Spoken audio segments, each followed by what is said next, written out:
I own 5 books about Hirono. 4 of the 5 are written completely in Japanese. This is the shelf that my wife that doesn't like, and that's the books that I can't read.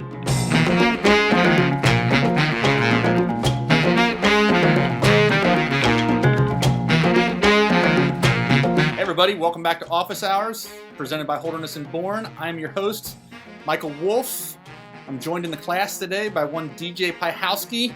Hello, Wolfie. Book report day, buddy. I'm ready to get in the archives. We've been seeing these books behind you the whole time. It's time to name names. Let's get specific. What's up on those shelves? Let's find it out. Summer's over. We've been getting loosey-goosey during the summer. It's time to get back to hardcore stuff and classroom book assignments. One of my favorite things in the world. You may not know this. I like books a lot, and so let's talk about golf books. Let's talk about my 10 favorite golf books. It's going to be a mix. Some of these books are not cheap. Some of them are a little bit hard to find. That's kind of what I like about collecting golf books. It's one of the few things left in the world where all the information isn't available out on the internet. You have to search a little bit for some of this stuff. But at the same time, they're the good basic books and a good education and finding out knowledge about golf on any subject is available in the library. So if you don't have a ton of money or you just don't care that much about reading paper books, most of what I show you today will be available one place or another on the internet if you look hard enough. You can also, for stuff that hasn't actually been scanned in and isn't on the internet, if you don't know how to use your local library's interlibrary loan program, that's something that you should learn. I'm really excited for this. This was kind of one of our early ideas on this. You kept doing these Zooms with all these books behind you. We're like, I have no idea what any of this shit is. Yeah. But we pinned you down to pick your 10 favorites. I want to know how you defined favorites. I mean, is this like most well written? Is this hardest to find? Is this, the books you're saving if your house starts on fire kind of a list? How did you define it? Okay, so first of all, you need to know there's for book collecting, and the idea of building a collection. My library is what I like to think of as a working library. So I've read every one of these books. I've read every one of those books. That's about a third of my collection. The rest of it's downstairs, so that the floors in the house don't collapse. There's no close correlation between the quality of the book and the cost of a book. There are great books that are available for $5. Most of the best writing, you can buy a first edition, or you can buy a Bernard Darwin as long as it's not a first edition for $5. So there's plenty of great books that are available at great prices. One of those that is a favorite of mine that I come back to all the time is called Tom Morris of St. Andrews, The Colossus of Golf, 1821 to 1908, by David Malcolm and Peter Crabtree. Malcolm, are we starting the list? Is this number 10? Yeah, this is number 10. This is number 10. There was very little ado. You're ready to just get right into it. Okay. So this is an example of a book. It's about Tom Morris, right? But it's really also about the city of St. Andrews and the old course and how it grows. And Tom's time in Prestwick. It's filled with great photos and paintings and discussions about the rules of golf and these great Thomas Hodges paintings. And so, yes, it's Tom Morris. I guess technically it would be a biography of Tom Morris, but it's also a lot more than that. And a lot of my favorite books are, kind of many things besides just, their basic description. So Tom Morris of St. Andrews, Colossus of Golf. I think we got to start with St. Andrews and Old Tom. All right, number 9. Yeah, number 9 is a new genre of book that has really been in the last maybe 25 years, and I think it's fantastic. So part of the new genre is, this is one of the best of this new genre. It's called Bringing Ross Back, The Restoration of Oak Hills South Golf Course, and Oakland Hills, I'm sorry. And these are books that are being put out by clubs that basically just kind of explain what they've recently restored with the golf course. And a lot of times they're done in connection with Gil Hance or Tom Doak or whoever's doing the restoration. And this is a great example of one. So the 5th hole, it shows all the different versions of the hole and what changed, the recent stuff, all the yardages and things like that. And it's a nice focus on a club in one specific place that's pretty famous in the golf world, but it's it's very much focused on the golf course and not so-and-so won the club championship in 1912 and then so-and-so won it in 1913. This is pretty much focused on the golf course. And, you know, a lot of them will have detailed pictures too. There's a nice one that Marion did. There's a nice one that Baltimore did that just shows kind of, you know, what went into the recent restoration. And they'll even reprint the master plans that, you know, a Doak or a Crenshaw or whoever did, or Andrew Green in restoring the course. And so I like those. That's the good news. The bad news is these are sometimes really hard to get. They're often just given as kind of thank you gifts to the members as for their patience while their golf course was closed. And I think they're also issued by the clubs as kind of a, see, here's what we did with your $15 million as a way to for the boards to kind of justify, you know, the cost and the price tag of the work that was done. So they're usually not sold in the pro shops of the club. So even if you get lucky enough to get an invite to play someplace, if you see one, you should buy it, because they, you know, if they do offer them for sale in the pro shops, they usually go pretty quickly, and they're usually pretty limited editions. So those are kind of hard to track down. That kind of adds to the chase a little bit, the thrill of the chase on those. But those are a nice genre. I like Love those. it. Yeah. All right. Number 8. So this is the History of Herona.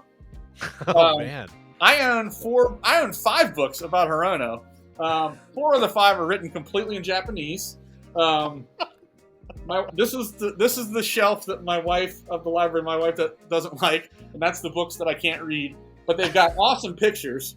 And the cool thing about this book, so this is the 50-year anniversary. They made editions for 50, 75, 90, and 100, and then they did an evolution of the course. It's a velvet cover. I mean, how often do you own a book that's got a velvet cover? The printing, you know, is interesting, and it's kind of fun to have to kind of figure out what was going on in some of these shots. But it's got a smell to it. It's like a certain smell from being in Japan. Who else has got a 50th anniversary Herona velvet covered book? I mean, how can you not like that? It feels good too. That's the first one I did not see coming. That one kind of blindsided me. I love that. All right, that's beautiful. A new book that you can buy comes in the next spot. So Number 7. Golf architect Scott McPherson, the St. Andrews Evolution of the Old Course. He put out this book, 15 years ago, and it was a cult classic. McPherson was kind of a newcomer, just building his golf architecture career, and he did kind of a detailed study of the Old Course, which Sully would love this book. It is a very mathematical look at where every shot landed and every one of the last 10 opens played at St. Andrews. It has all these charts of what happened to the different holes as different evolutions of the golf ball came into being. It's got every birdie and eagle and bogey made in all the opens, and then it's got these great photographs that show the changes to every hole in St. Andrews. The original copy of this book, they didn't print very many of them. They went for like $500 a piece. They were very hard to find. He's just updated it and reissued a new version of it, and now they're like $50. So if you go to Scott McPherson Golf, he's selling them directly to the customer himself. You don't need to pay the middleman on Amazon or anything. So, and he didn't publicize it very much. I think it was just kind of a passion project for him, maybe. But support this book because it's a good one. It took a lot of time to make it, I'm sure, and when they're gone, you'll wish you had it. So. That's phenomenal. I don't know if I need the 50th anniversary of Herona, but that one seems like it could be useful to my day-to-day life. I'm in on that. It's pretty fascinating what actually happened on some of these holes and which ones are the hard holes and the easy holes versus which ones we think are. It's also got heat maps of all the greens, which are just fascinating for this, cool. Because the greens are so huge. Very interesting. Sweet. Right. Okay. Number 6. Next up is a real blue blood. So as far as straight up club histories go, this is the National Golf Links of America. This is blue blood special in every sense of the word.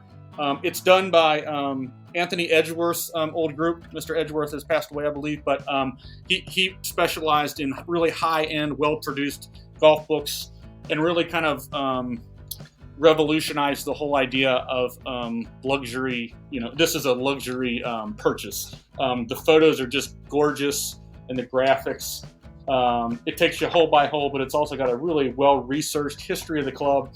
And with National Golf Links of America obviously being along with Chicago Golf, probably the two most historic clubs in the United States.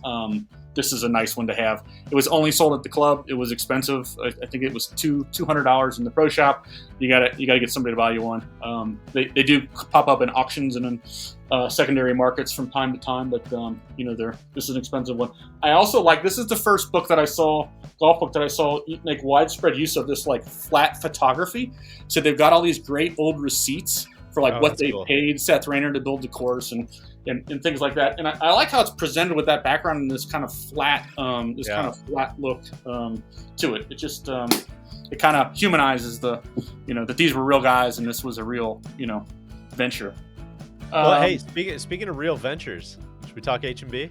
I think we should. A lot of people, this is the first I've never seen without a collared shirt on. So this is I know, look at you growing the game over there. I am growing the game. So this is my lounging wear. This is loungewear, right? When the kids go off to school or wherever the hell they go during the day, my wife's off making money to pay for all these books. I slip on the Holderness and Bourne. This is just a nice, it's more than a t-shirt. It is, yeah. It's the Betts. It's more than a t-shirt. It's it holds its shape and it's got a little flex and a little stretch to it, and it's a nice for hanging around the house reading a good golf book. Yeah. Yeah, you look like you can go hit some golf balls. You can go to the farmer's market. I mean, you could do any kind of thing in that thing. I could go to rock concert. Who knows? Who knows what the hell I'm up to? But I do like it. It's like I say, a little bit more than just your basic t-shirt, and it's nice. Yeah, places where it's allowed, this would definitely be a nice piece to wear on the course too, for sure. And it looks like you can layer underneath that thing too, right? Get a little pop of that collar going on. Get a little coolness in the morning taken care of. It's a great look, Wolfie. I'm in on that one. Yeah, and just thanks again to Holderness and Bourne. These guys, they get it. Their product seems like it's showing up everywhere I go. I mean, every nice golf course you walk into, right at the front of the counter, Holderness and Bourne, and I think that's because it's pretty much a reflection of the guys that founded the brand and the quality of the stuff. That it's it's a place that looks right at home on great golf courses everywhere. So, all right, let's get to the top 5. Yeah, top 5. Royal Melbourne Golf Club, History of the Courses. I like this one. Again, it's another one of that genre of kind of evolution, but Royal Melbourne, for those that don't know, has got a nutty history. It changed locations multiple times, but more than that, they kept buying up city blocks, one block at a time, and so they've got these maps of what the golf course used to look like, and I mean, it's crazy. It looks like the Winter Park 9. Yeah. The reason, now the bad news, you're not going to find another copy of this book, so, just be happy that I have one. Be happy for me. Sorry, you're not going to get one. This is by John S. Green. This is another book that I like the little details. So Royal Melbourne had previously put out 2 club histories, and this little, this little colors thing that they have in the corner, this little whatever that is. The club histories had that on their books as well, and so this one kind of, I like when there's like a nod to the previous versions of the book or a previous thing that makes this almost like an index or a companion edition. It's got great old photos. It's got commentary by people like Peter Thompson, who, if you haven't heard, knew a little bit about golf. Only 500 of these were made. This is number 499 out of 500, so this is a really hard one to find. If you can find one in an auction, this is one that you would have to consider paying market price for. Where did you find it? Are you at liberty to disclose? I am. So there's several different places that you could find old books and golf books in particular. The biggest probably secondary marketplace is a place called Abe Books. So it's abe.com, abebooks.com. Abe is how they pronounce it, but abe.com. It is it's kind of the rare market online store for Amazon. So it's owned by Amazon, but it's a specific to them. They have a pretty strident selection process for who can list on there. So they make sure that the people are grading the books fairly and correctly and things like that. And that's where stuff pops up. If you're interested in getting into golf book collecting and looking for books like this, they do allow you to put in search terms that then will send you notifications for when books pop up. You need to be creative with those, right? If you put in National Golf Links of America Club History, when you get a notification, 500 other people are going to get a notification too, and that's going to raise the price of the book up. The best values are obviously found when someone that's listing it doesn't realize how important it is to you. And what you might be willing to pay for it. So the way you can get a bargain is if you can put in some search terms, maybe that someone that isn't familiar with golf or isn't really involved in golf history, maybe somebody's widow that's cleaning out a garage, maybe somebody that's running a used clothing store and someone's just dropped off a pile of books to them and they're just listing the books. That's where you may be able to find some bargains is by going through there. The other place that you can that you should always do, so before you spend big money on books or any golf collectible, the price of golf collectibles is going through the roof. I would strongly urge folks, if you think you're interested in this stuff, before you spend any money, research in particular what is rare versus what is really rare. Plenty of people say stuff is rare. If a book has been printed in 5,000 copies, it's not rare. It may be rare compared to Harry Potter books, but in the world of golf and in golf book collecting, 5,000 copies would not be rare. So try to find out, before you bid on something, how hard is it really to find this? If I don't pay this high price for this, what are my chances of buying something similar a day later? I'm seeing multiple examples where people are paying higher prices for things at auctions than there are currently available for other copies of that book online at the same time. I mean, you'll see a copy of a book will be on sale on eBay Books for $100, and someone will pay $436 for it at an auction on the same day. Do your research. The other thing on the pricing side is there's a website called Rare Book Hubs, so rarebookhubs.com, and Rare Book Hubs acts as a clearinghouse for collectors of every book and sellers, and it tells you every transaction that was consummated online on any of the sites or on any major auction house in person. That's helpful. All right, number 4.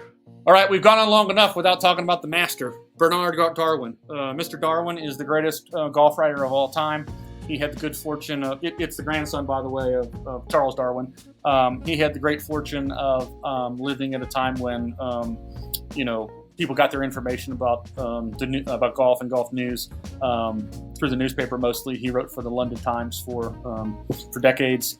He covered all the greats. He was the scorekeeper. He kept the score for the Francis Ouimet, Ted Ray, Harry Vardon match in 1913 that you may have heard of. He played in a Walker Cup match that he was there to cover. DJ, keep this in mind. He was at the Walker Cup. One of the players was unable to go. Bernard Darwin was the only other Brit in the vicinity that has some clubs, and they said, Bernard, come on, we need you. And they pulled him out of the press room and onto the first tee to play in a Walker Cup match. He was pretty proficient as a golfer. I think he got to the semifinals of 2 British Amateurs, so he knew what he was doing. What he could really do, though, was write. First editions of Bernard Darwin's have skyrocketed in price. It's a kind of a crossover genre where his writing was so good that people that collect literature and collect first edition books, not just that are interested in golf, collect them.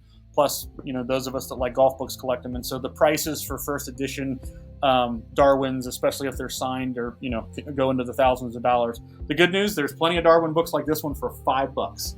So this is just a compilation of different columns that he wrote over the years, covering a number of different topics and players and people that he liked and advice. It's a great book. This is a $5 book, $10 book. Can't go wrong with this. On the higher end, his masterpiece is the golf courses of the British Isles. This is a first edition. It's signed by Bernard Darwin. This one has all of the original great sketches by Roundtree of all the courses. All the watercolors are still in there. This one has the original scorecard, or the original postcard that was included in the book. That if you were interested in the illustrations, it told you where you could obtain copies. This is one of the real cornerstones and one of the masterpieces, and mine's in good condition and it's signed and it's pretty intact. So that's a good one. I'll give you $5 for it. Okay, I'll consider that. Along the same lines, golf architecture in America. Finding ones with the dust jackets really hard. Dust jackets, for people that don't collect books and don't know, they used to just be, they called them wrappers, and they were just to protect the book. So people threw them away until they got them. And a lot of times they were just like plain wrappers with the name of the book on them. They didn't have cool designs on them like they do now. And so on old books, they are extremely rare to find. I mean, they'll boost up a price of a first edition book sometimes by tenfold. That to me is where that's where I throw in the towel. Like if I can find a nice book that I want to read, I'm not going to pay 10 times more for it because it's got a dust jacket. But if I can find one with a dust jacket, I'm going to buy it. This one is signed. It's a first edition. Again, kind of just a cornerstone of golf architecture, and it's also written in a way that I think is pretty easy to understand. It's kind of not flowing prose of the 18th century or something. It's real kind of nuts and bolts of hey, here's how I think a good golf course should work, and it's got lots of cool pictures. Thomas built a lot more golf courses than people think he did. He's the three famous ones obviously that still survive are the big three in Los Angeles, but he built a lot of other ones, and unfortunately they didn't survive, and a lot of them are really cool. And so this is the chance to kind of find out what else was out there besides these. So that's among my favorites as well. This is one that The House Catches on Fire we'll probably grab on our way out. That was number 2?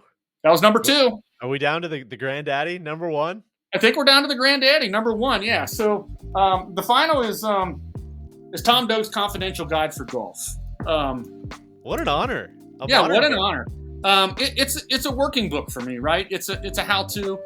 So the book entered my life very early on. I was a caddy when I was growing up, and I learned to play golf pretty early. And my dad was a huge golfer. He was a great scratch golfer his whole life. Golf was big for us.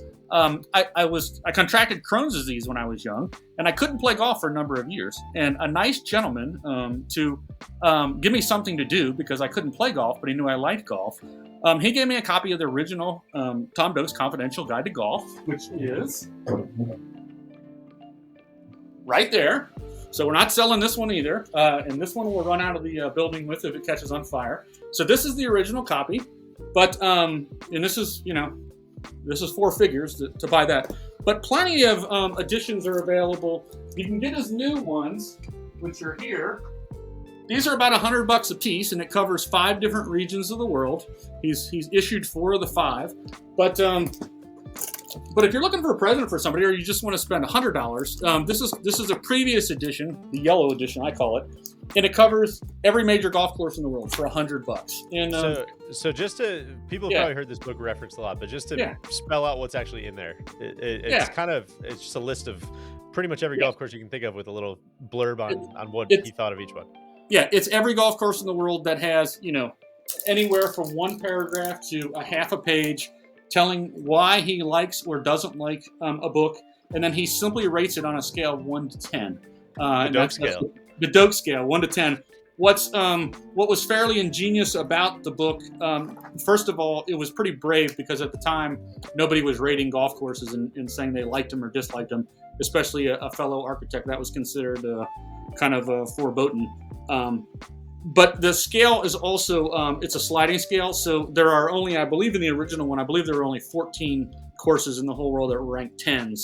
And then there were maybe 25 courses that were ranked 9s and then on down. So the majority of courses were ranked 3 or 4. Threes and 4s, I think. 4 was, the average golf course in the world was considered a 3 or a 4.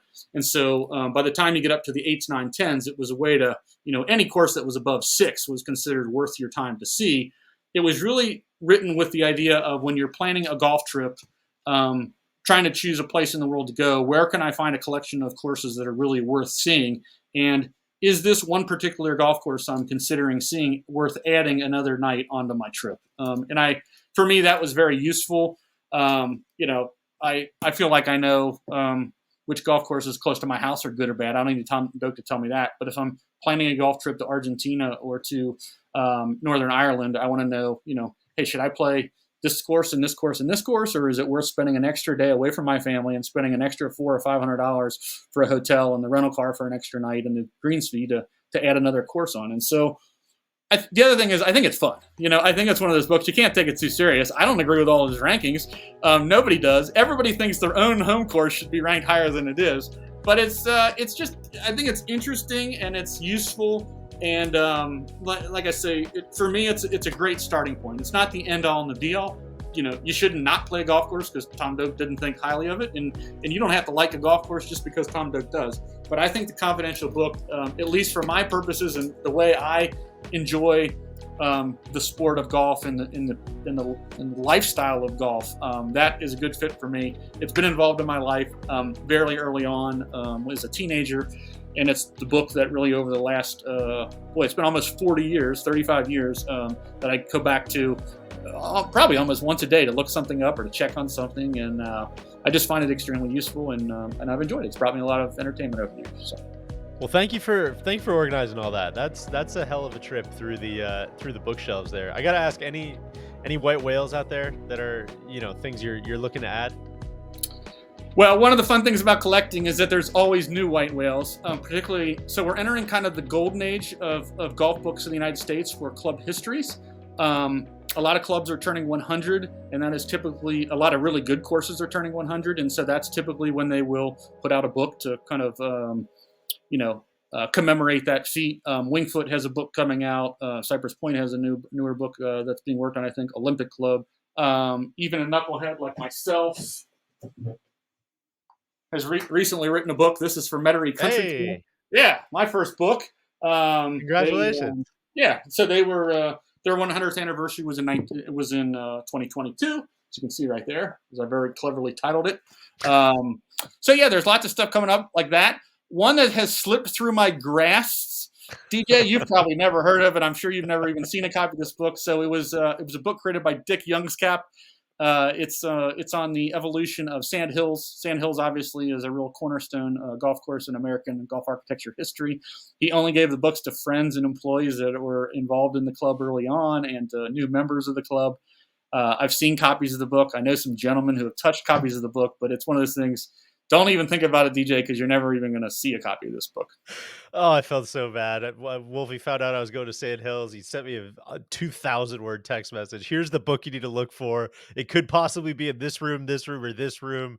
You got to get your hands on one. And we happened to be driving out there from Denver. It's like a 5-hour drive out to Sand Hills, and our member, unbeknownst of this text, just said, "Oh, hey, look at my backpack. There's a book I think you'll think is pretty cool." And of course it was the book that Wolfie was looking for, and so I very meanly, I feel bad, but I took a picture. I said, "Hey, is this the book? I think I just found it at the gas station out here in rural Nebraska. Is this the one you're looking for?" And Wolfie starts crying.